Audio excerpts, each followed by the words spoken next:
नमस्कार दोस्तों, स्वागत है आपका यूट्यूब चैनल एबी टेक में। दोस्तों आज है 11 सितंबर 2020 और जान लेते हैं आज की महत्वपूर्ण खबरें जो आज के प्रमुख समाचार पत्रों पर छाई हुई हैं और आप लोगों के लिए बहुत ही इम्पोर्टेंट है। सबसे पहले बात कर लेते हैं हम लोग लोक सेवा आयोग में चल रही सीबीआई जाँच को लेकर के। लिखा है चयनित अधिकारियों तक पहुँची सीबीआई। उत्तर प्रदेश लोक सेवा आयोग की भर्ती परीक्षाओं में धांधली की जाँच कर रही सीबीआई के तेवर पहली बार सख्त हुए हैं। सीबीआई के निशाने पर अब चयनित अधिकारी आ गए हैं। गुरुवार को 2015 में एसडीएम पद पर चयनित अधिकारी से गोविंदपुर स्थित कैंप कार्यालय पर घंटों पूछताछ चली। इसके अलावा आयोग के अपर निजी सचिव व पूर्व परीक्षा नियंत्रक से भी पूछताछ हुई। पूछताछ का सिलसिला जारी रहने की उम्मीद है। तो कहने का मतलब इस बार सीबीआई जांच थोड़ा सक्रिय है और बड़े बड़े अधिकारियों से जो 2015 में चयनित हुए थे एसडीएम से, उनसे पूछताछ हुई और अभी जांच आगे चलने की पूरी उम्मीद है। बात कर लेते हैं अगली अपडेट की। तो यहाँ पर दोस्तों अपडेट है एलटी ग्रेड को लेकर के, ज्वाइनिंग को लेकर के। लिखा है नियुक्ति के लिए अगले सप्ताह मांगे जाएंगे आवेदन। माध्यमिक शिक्षा विभाग में अगले हफ्ते नियुक्ति के लिए चयनित शिक्षकों से ऑनलाइन आवेदन मांगे जाएंगे।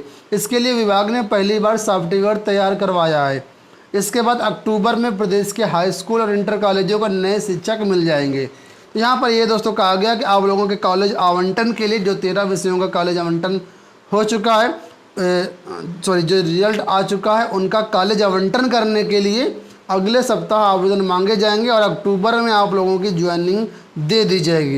यहाँ पर लिखा है किसी भी विवाद से बचने के लिए इस बार कॉलेज आवंटन में ऑनलाइन प्रक्रिया को अपनाया जा रहा है और चयनित अभ्यर्थियों को विषय के अनुसार जिलों में रिक्त पदों पर नियुक्ति के लिए विकल्प देना होगा। उन्हीं पर सॉफ्टवेयर के जरिए कॉलेज का अलॉटमेंट किया जाएगा और जिसके बाद आप लोगों को कोई शिकायत नहीं होगी कि हमारा कॉलेज आवंटन सही से नहीं हुआ है। तो फिलहाल मुख्य सचिव आराधना शुक्ला ने यह बताया है कि अगले हफ्ते से आप लोगों के जो आवेदन हैं कॉलेज अलॉटमेंट के लिए वह शुरू हो जाएंगे। यहाँ पर अपडेट है लखनऊ विश्वविद्यालय में पीएचडी के लिए जिन्होंने लिखित परीक्षा दी थी उसका रिजल्ट जारी कर दिया गया है। आप लोग लखनऊ विश्वविद्यालय की ऑफिशियल वेबसाइट पर जा कर के अपना रिजल्ट चेक कर सकते हैं और यहाँ पर लिखा है कि चयनित अभ्यर्थियों को साक्षात्कार से गुजरना पड़ेगा। बात कर लेते हैं अगली अपडेट की। यहाँ अनुदेशकों को लेकर के अपडेट है। आप लोग जानते होंगे जूनियर में 6 से 8 की कक्षाओं में अनुदेशकों की भर्ती हुई थी। तो यहाँ पर लिखा है कि 100 छात्र से कम होने पर हटाने पर रोक। दोस्तों यहाँ पर मामला कुछ इस तरीके से है कि अनुदेशकों की भर्ती वहाँ पर होती है जहाँ पर 100 से ज़्यादा छात्र होते हैं। अब जिन स्कूलों में 100 से कम छात्र हो गए वहाँ से अनुदेशकों को हटा दिया गया था। तो ये सारे अनुदेशक गए थे कोर्ट और कोर्ट ने कहा है कि इनको आप हटा नहीं सकते हैं। मामला कहाँ का है तो यहाँ पर लिखा है कि बहुआ ब्लॉक उरुआ गोरखपुर में नियुक्त आदेशों को 100 छात्र से कम संख्या होने के कारण हटाने के आदेश पर रोक लगा दी गई है। 7 याची अनुदेशकों को 31 जनवरी 2013 के शासनादेश के तहत कार्य करने देने व मानदेय का भुगतान देने का निर्देश दिया गया है। ठीक है, फिलहाल जो 7 अनुदेशक थे जिनको हटाया गया इनको पूरा वेतन देने का, मानदेय देने का निर्देश दिया गया और राज्य सरकार से 3 हफ्ते में जवाब मांगा गया है। बात कर लेते हैं यूपीएससी की। तो यूपीएससी आईएएस परीक्षा जो मई में 31 मई को होनी थी वो अब 4 अक्टूबर को हो रही है। इसके प्रवेश पत्र जारी कर दिए। अगर आपने नहीं डाउनलोड किया तो हमारी वेबसाइट से डाउनलोड कर सकते हैं।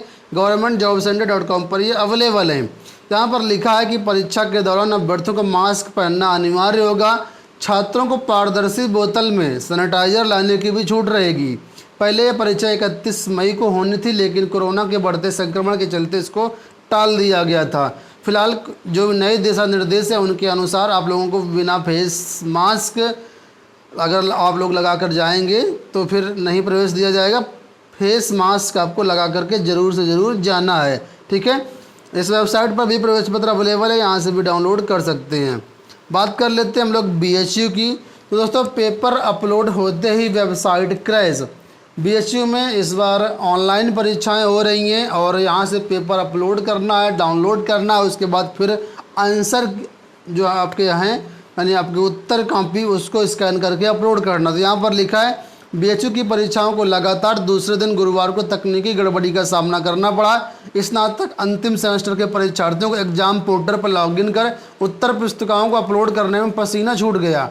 कुछ छात्रों का दावा है कि सुबह 11 बजे पोर्टल पर लॉगिन पेपर अपलोड होते ही वेबसाइट क्रैश हो गई। इसकी भनक लगते ही बीएचयू प्रशासन ने परीक्षार्थियों को पोर्टल पर उत्तर सबमिट करने के लिए आधे घंटे का समय यहां पर देना पड़ा।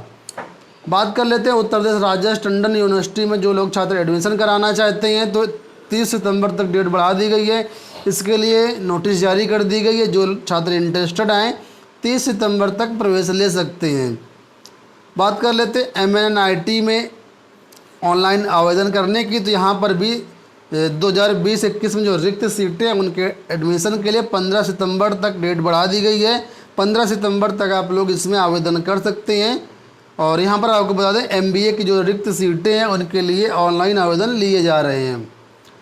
ठीक है, बात कर लेते हैं यहाँ पर महात्मा गांधी काशी विद्यापीठ के जो परीक्षाएं होनी है उसको लेकर के, तो लिखा है कि 40 केंद्रों पर परीक्षाएं होंगी और इसके लिए केंद्रों की जो सूची है वो वेबसाइट पर अपलोड कर दी गई। जिन परीक्षा केंद्रों को कोई आपत्ति है तो वो अपना यहाँ पर आपत्तियाँ दर्ज करा सकते हैं। जो यहाँ के कुल सचिव डॉक्टर SL मौर्य ने बताया कि संबद्ध कॉलेज ईमेल के माध्यम से अब भी अपनी आपत्तियाँ दर्ज करा सकते हैं। आपको बता दें कई तरह के पाठ्यक्रमों के लिए जो परीक्षाएँ हैं वो यहाँ पर होनी है। 18 सितंबर से परीक्षाएँ होनी हैं। ठीक है, बात कर लेते हैं अगली अपडेट की, तो यहाँ पर अपडेट है 69,000 शिक्षक भर्ती को लेकर के। लिखा है शिक्षा मित्र को आवेदन फॉर्म में सुधार त्रुटि करने का आदेश दे दिया गया। जो भी शिक्षा मित्र अगर उन्होंने आवेदन फॉर्म में कुछ गलतियाँ की हैं तो उनको त्रुटि सुधार करने का कोर्ट ने आदेश दे दिया है। यहाँ पर एक याची का नाम यहाँ पर लिखा था अभी, हाँ, कामेंद्र सिंह की याचिका पर यह आदेश न्यायमूर्ति पंकज भाटिया ने दिया है। ठीक है, तो इस संबंध में उसने बेसिक शिक्षा विभाग को प्रत्यावेदन देकर त्रुटि सुधार करने का अनुरोध किया था, लेकिन उस पर कोई निर्णय नहीं लिया गया। इस वजह से अब कोर्ट ये गए थे और कोर्ट से आदेश हो चुका है। बात कर लेते हैं असिस्टेंट प्रोफेसर भर्ती 2020 की, तो प्रतियोगी छात्रों का कहना है कि अगर भर्ती समय से नहीं निकलती है तो प्रतियोगी छात्र कोर्ट की शरण लेंगे। ठीक है, सालों से अशासकीय सहायता प्राप्त डिग्री कॉलेजों में असिस्टेंट प्रोफेसरों के पद खाली हैं। हर विषय में शिक्षकों की कमी होने से पढ़ाई पर विपरीत प्रभाव पड़ रहा है। वहीं रोजगार की आस में भर्ती निकालने का इंतजार कर रहे प्रतियोगियों में निराशा व्याप्त है। इधर अधिसूचना जारी होने के बावजूद आरक्षण निर्धारण न होने से भर्ती फंसी है। अधिकारियों के रवैये से प्रतियोगियों में नाराजगी है। जल्द भर्ती न निकलने पर प्रतियोगी हाईकोर्ट में याचिका दाखिल करेंगे। यूपी बोर्ड की बात कर लेते हैं तो 9वीं से 12वीं तक की डेट एक बार फिर से पंजीकरण की बढ़ा दी गई है। यहाँ पर लिखा है यूपी बोर्ड ने फिर बढ़ाई तारीख 9 व 11 के विलम्ब शुल्क के साथ 30 तक पंजीकरण। आप लोग जानते हैं 9वीं या 11वीं की जो डेट थी वो एक तरीके से समाप्त हो चुकी 10वीं 12वीं की, तो एक बार फिर से डेट यहाँ पर बढ़ाई गई है। ठीक है, तो यहाँ पर लिखा है कि पिछले वर्षों की अपेक्षा काफ़ी कम संख्या में छात्र छात्राओं ने 9वीं और 12वीं में पंजीकरण कराया है, प्रवेश कराया है। इसलिए बोर्ड प्रशासन ने पंजीकरण व परीक्षा फॉर्म भरने की तारीखें दूसरी बार बढ़ाई हैं।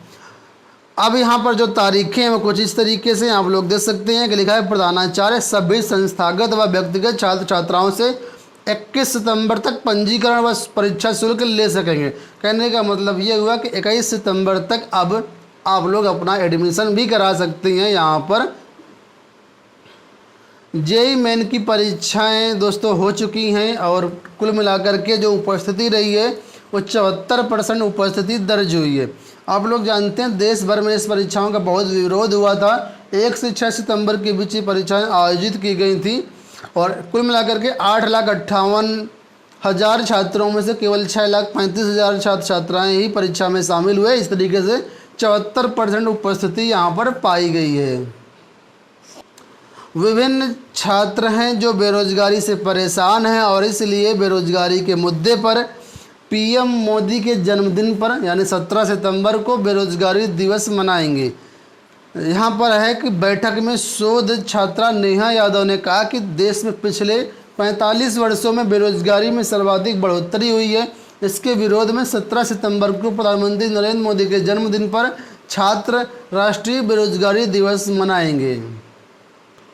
अंत में बात कर लेते हैं टीजीटी भर्ती के बारे में आप लोग जानते हैं। टीजीटी भर्ती के इंटरव्यू इस समय चल रहे हैं और अंग्रेजी के इंटरव्यू जनरल इंग्लिश वाले अभ्यर्थियों को बाहर कर दिया गया है। अधिकतर ये छात्र अंबेडकर यूनिवर्सिटी से हैं।